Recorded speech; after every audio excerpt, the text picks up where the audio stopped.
Bon, le numéro 67 du magazine Le Fouilleur vient de sortir avec en couverture encore 7 belles monnaies médiévales en or trouvées par un G2 et de magnifiques trouvailles. C'est 64 pages, c'est en kiosque partout en France et en Belgique.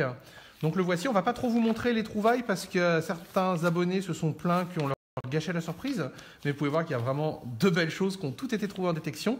Et à chaque fois qu'un objet est trouvé, on vous dit l'historique de cet objet et son contexte à l'époque. Donc on vous parle aussi dans la partie hors paillage, c'est-à-dire qu'il y a 30 pages de découverte et là il y a une partie hors paillage. On va vous expliquer comment sélectionner votre pan ou bâté. C'est l'accessoire de base pour faire de la prospection, que ce soit dans la partie où vous allez prospecter, c'est-à-dire voir s'il y a de l'or dans un courant, ou dans la partie exploitation, c'est-à-dire vous allez trouver un filon et là vous exploitez. Donc quelle que soit la couleur, quelle que soit la forme, l'angle ou le type de bâté, ça correspond à chaque fois à une utilisation différente et à la boutique du fouilleur, on en a beaucoup à vous proposer. Rien que la couleur, ça fait toute une différence parce qu'un pan bleu par exemple va faire un très beau contraste avec l'or qui est jaune et avec les sables noirs, alors que quelque chose de vert, ça va être différent. Et alors que, par exemple, un pan noir, lui, va pas faire de contraste du tout avec le sable noir, mais plutôt avec l'or. Donc, on va servir plutôt du noir pour traiter les concentrés. Bref, tout ça, on vous l'explique dans plusieurs articles. J'en profite pour saluer mes amis David, Golden Submarine et Lionel aka Wex qui s'occupent de tout leur paillage que vous pouvez retrouver sur notre site. Ensuite, pour tout ce qui est matériel, on vous a comparé les pinpointers. Les 4 meilleurs pinpointers du marché sont le TechPoint, le Profine 35, le pointeur AT et le MI6. Dans tous ces pointeurs-là, il y a des nouveautés ce mois-ci, on vous les explique et on les a notées. Vous pouvez voir que le TechPoint va 2 fois plus profond. Et ça, vous pouvez le voir en vidéo aussi parce qu'on l'a filmé ce test et on l'a mis dans la vidéo à la fin du TechPoint. Et vous pouvez voir que le TechPoint va 2 fois plus profond que tous les autres pinpointers. On a fait un comparatif détaillé où on donne des notes en fonction, vous voyez, des profondeurs et aussi en fonction des réglages disponibles et on en obtient une notation pour chaque pinpointer comme on le fait avec les détecteurs. Donc, ce n'est pas quelque chose qu'on sort de notre poche, c'est un vrai test et encore une fois, on est les seuls à faire ça. Ensuite, on vous parle des plaques de ceinturon de bataillon scolaire. Et là, je voulais remercier Samuel qui nous a fait parvenir de beaux exemplaires. On a aussi Dimitri qui nous a fait partir un super article, vous pouvez voir, où il trouve 90 plaques de soldats dans un trou.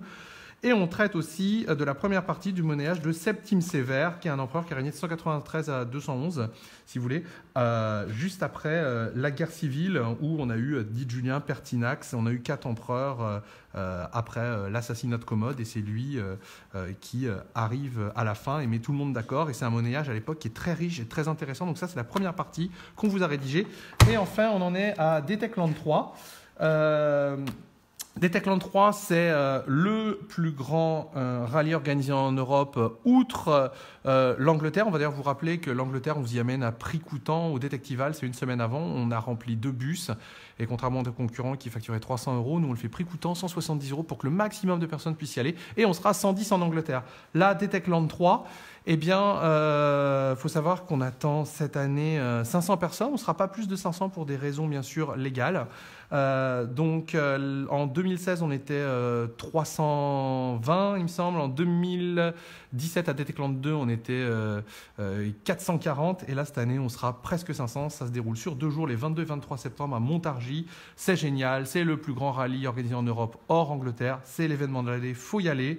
On a fait un petit trait d'humour, un petit pied de nez à l'actualité. Vous voyez le dernier pinpointer, là c'est le F+, c'est la version Fisher du TechPoint et on l'a transformé en cocktail Molotov et on appelle notre rallye cette année ZAD, c'est-à-dire la zone à détecter et non pas la zone à défendre, et personne ne nous délogera parce qu'en fait la détection c'est un merveilleux loisir qui est légal contrairement à ce que certains idiots peuvent affirmer. La détection de loisirs est légale, c'est clairement écrit dans la loi française, c'est raffermi au niveau européen et ça c'est vraiment la manifestation typique de la détection de loisirs qu'on organise depuis maintenant 3 ans et puis c'est notre 10e rallye, donc c'est la détection de loisirs. Et d'ailleurs le Fouilleur, qu'est-ce que c'est? C'est le seul magazine de la détection de loisirs où on montre vraiment toutes les trouvailles des prospecteurs.